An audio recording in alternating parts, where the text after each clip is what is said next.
When we started the book project, we expected Harnessing Serendipity to be full of inspiring creative ideas, and it is. But what we found is that it's also full of all sorts of really interesting applied science and technology.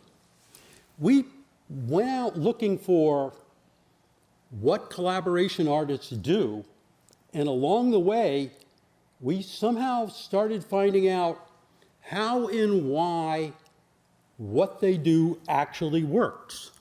Caitlin Walker does one of the most fundamental things that anybody ever does in science. She works to remove the bias from the equation. And the way she does it is by asking clean questions, very simple questions that have no bias coming from the questioner. It creates a better collaboration between the questioner and the answerer. It gets better information. It gives her a better leverage point to start with. And this approach of hers lets her work with even the toughest crowds. It's really brilliant. It breaks through barriers.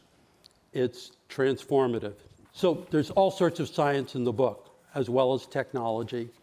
And the best part about it is that all of the science comes to us in the book in a form that we understand, that's easy for us to appreciate, because it's all in the context of human beings collaborating, which we've all experienced.